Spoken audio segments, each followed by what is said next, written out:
2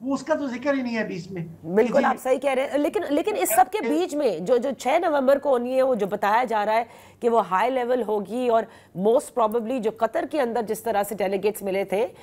top leadership, شاید 6 نومبر کو وہ سب موجود ہوں. اس بیچ میں اگر کوئی اٹیک ہوتا ہے تو کیا پاکستان کے دفتر خارجہ بھی کہتا ہے کہ Pakistan has the right to defend itself اور اپنے عوام کا تحفظ فراہم کریں گے, تو کیا اس پہ ریاکشن نہیں دے گا پاکستان جیسے لاسٹ ٹائم دیا تھا؟ یہ سب چیزیں ابھی انکلیئر ہیں. نہیں, یہ اگر آپ تو اس کی اسپرٹ سے ایگریمنٹ کے جائیں تو یہ چیزیں ہونی نہیں چاہیے. اگلے جو چند دن ہے اس کو انہوں نے جو اسٹیٹس کو ہے اس کو برقرار رکھنا ہے. لیکن جو پاکستان نے وہاں پر طالبان کو میڈیٹرز کے تھرو میسیج دیا ہے, اور جو ہمارے کچھ سیکیورٹی کے دوستوں نے ڈسکشن میں مجھے بتایا کہ یہ جو ہم سیز فائر کر رہے ہیں یا ہم جو یہ ایگریمنٹ کر رہے ہیں یہ ایک اوپن اینڈڈ نہیں ہے, اور یہ کنڈیشنل ہے. کنڈیشنل اس چیز پر ہے کہ جو چیز آپ نے ذکر کی کہ کوئی ٹیررسٹ اٹیک پاکستان میں نہیں ہوگا. اور ساتھ ساتھ یہ ہے کہ طالبان جو ہے اپنی انٹینشن کے لیے جو ٹی ٹی پی کی سینئر لیڈرشپ کو گرفتار کریں گے, ان کے ہائیڈ آؤٹس کو مسمار کریں گے, اور ایک ٹرانسپیرنٹ رپورٹنگ ہوگی اس چیز کی کہ وہ بتائیں گے اپنے ہمارے جو میڈیٹرز ہیں ترکی اور قطر, ان کو اور پاکستان کو کہ جی ہم نے کیا کارروائی کی. اگر یہ چیزیں وہ نہیں کرتے تو پاکستان کے پاس یہ حق ہے کہ جی اس سے یہ پیچھے ہٹ جائے. یہ ان کی جو بنیادی کنڈیشنالٹیز ہیں جس پہ یہ معاہدہ ہوا ہے. یہ معاہدہ اگر میں just to put it in simple way, یہ وہ جو ایک پریشر بن گیا تھا یا جو اس امپریشن کی وجہ سے کہ ایک ڈیڈ لاک ہو گیا, اس کو اوور کم کرنے کے لیے انہوں نے ایگریمنٹ کیا ہے. میں اس کو جسٹ ایز اے برج دیکھ رہا ہوں کہ جو دوحہ میں انڈرسٹینڈنگ ہے اور another meeting of probably defense ministers, اگرچہ انہوں نے صرف پرنسپلز کا ذکر کیا ہے تو پرنسپل اس میں ڈیفنس منسٹرز ہی شاید بنیں گے, تو وہ دوبارہ سے جب تک ملتے ہیں تب تک کے درمیان انہوں نے ایک انٹرم ارینجمنٹ کیا. اوکے, نا دیر آر ٹو تھنگز جو کہ میں آپ سے پوچھنا چاہتی ہوں. ایک تو یہ ہے کہ یہ جو مذاکرات اس وقت استنبول میں ہو رہے تھے اور اتنے دن جاری رہے اور ٹو اینڈ فرو ہوتا رہا, تو جو 3 گروپس سامنے آئے کہ جس میں قندھار بھی ہے, خوست بھی ہے اور کابل بھی ہے, تو ان تینوں کی الائنمنٹ کتنی امپورٹنٹ ہے کہ پاکستان اور افغانستان کے جو مذاکرات ہیں وہ کامیاب ہو جائیں؟ نادیہ, جو ہم افغانستان کے انٹرنل ڈائنامکس یا طالبان کے اندر کی جو پاور سٹرگلز کی بات کرتے ہیں, اور جو ہم نے بارہا یہ سنا کہ ایک گروپ اگر کہتا تھا یا متفق ہو جاتا تھا ایک چیز پہ تو دوسرا پہ ڈراپ کر جاتا تھا. اگر آپ اوور آل سینس دیکھیں, کیونکہ ہم نے باہر سے یہ دیکھنی ہے چیز کہ کس طرح سے یہ سب فیکٹرز پلے کر رہے ہیں, تو وہاں پر جو افغان نیشنلزم ہے میں سمجھتا ہوں وہ ٹرمپ کرتی ہے اس تمام فیکشنلزم کو. ارے شاید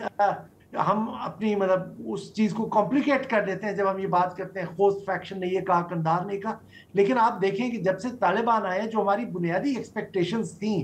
اگرچہ اس فیکشنلزم پہلے سے ایگزسٹ بھی کرتا ہے لیکن ایک انہوں نے یونیفائڈ ایک وہاں اسٹرکچر تو رکھا ہوا ہے, لیکن جو ہماری بنیادی ایکسپیکٹیشنز تھی جیسے بارڈر کے ایشو کو ریزالو کرنا یا ٹیررزم کو ایڈریس کرنا, اس کانفلکٹ کے سٹیج پہ آنے سے پہلے بھی تو کبھی نہیں ایڈریس ہوا. وہ اس کی بنیادی وجہ یہ تھی کہ وہاں جو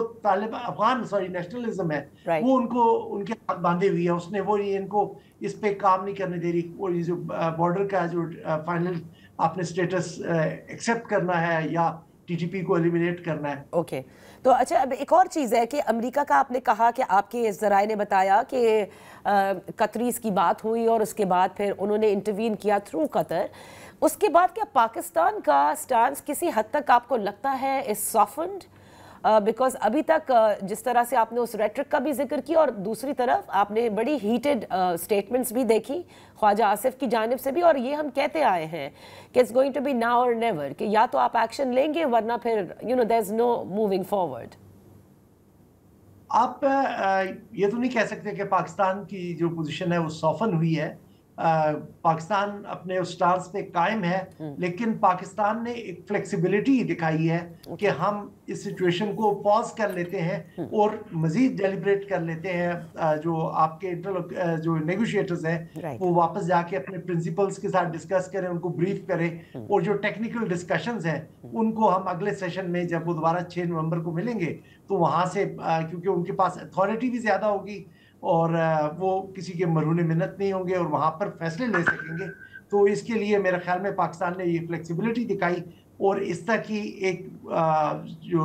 اسٹیٹمنٹ پہ ایگری کر گئے کہ ہم اس سیز فائر کو ایکسٹینڈ کرتے ہیں، اور وہ دوبارہ سے میرے حساب سے ری ایٹریٹ کی انہوں نے وہ جو انڈرسٹینڈنگ جو دعا میں ہوئی کہ ہم ایک میکانزم لائیں گے کہ جس سے سیکیورٹی قائم رہے گی۔ اچھا، اب میں بالکل ایک شفٹ لیتے ہیں، جو بھارت اور امریکہ کے درمیان جو دفاعی معاہدہ 10 سال کا ہوا ہے آسیان میں، اس کو آپ کس نظر سے دیکھتے ہیں، گیون دا فیکٹ کہ ایک پرسیپشن یہ ضرور تھا کہ مے کانفلکٹ کے بعد شاید امریکہ بالکل اسٹریٹجک پارٹنر ہے انڈیا کا، لیکن وہ کردار شاید انڈیا کو نہ دے as a net security provider of the global south, لیکن ایک دفاعی معاہدہ کرنے کے بعد ان کی ریلیشن شپ لگتا ہے کہ مزید اسٹرانگ ہو رہی ہے اور اسی طرح سے ہے جیسے کہ پہلے تھی۔ نادیہ، جو میں سمجھتا ہوں کہ ہمارے ہاں یہاں پر کافی حد تک غلط تجزیے کیے گئے سچویشن کے، سچویشن اتنی سمپل نہیں ہے جس طرح سے ہم دیکھ رہے ہیں کہ اگر ٹرمپ نے سٹیٹمنٹ دے دی ایسی جس سے موڈی خوش نہیں تھے، اور اس کا مطلب ہے کہ وہ سارا ریلیشن شپ سٹینڈ سٹل پہ آ گیا۔ امریکہ کا اور انڈیا کا ایک لانگ سٹینڈنگ ریلیشن شپ ہے، وہ جس کے ایک سٹریس میں تو آ سکتا ہے، صحیح آپ کہہ سکتے ہیں کہ کچھ جو معروضی حالات ہوتے ہیں اس کی وجہ سے سٹریس میں آ جاتا ہے، لیکن وہ ٹوٹا نہیں ہے۔ اور جو جیو پالیٹکس ہے اس ریجن کی، وہ میرے خیال میں ڈومینیٹ کرتی ہے ابھی بھی۔ وہ جو ان کی ٹریڈ کی کنسیڈریشنز ہیں، ٹرمپ کا جو مسئلہ تھا وہ ٹریڈ کی حد تک تھا کہ جی کہ وہ انڈیا ان کو ٹریڈ کنسیشنز دے اور جو ٹریڈ میں جو ان کے جو مسائل ہیں وہ ایڈریس کیے جائیں، لیکن الٹیمیٹلی جو چیز ڈیسائیڈ کرتی ہے وہ جیو پالیٹکس ہے۔ جیو پالیٹکس میں بھی ابھی تک جو ان کے لیے جو ان کا پرائمری جو ان کا پارٹنر ہے اس میں اس ریجن میں وہ انڈیا ہی ہے۔ اوکے، بہت بہت شکریہ باقر سجاد صاحب فار بینگ ود اس آن دا شو۔ یہاں وقت ہوا کا جب بریک سے واپس آئیں گے تو افغانستان کا جہاں ذکر ہو وہاں خیبر پختونخوا انتہائی ایک اہم صوبہ ہے جس میں آج باقاعدہ طور پر فائنلی کابینہ نے حلف اٹھا لیا ہے، اس پر بات کرتے ہیں۔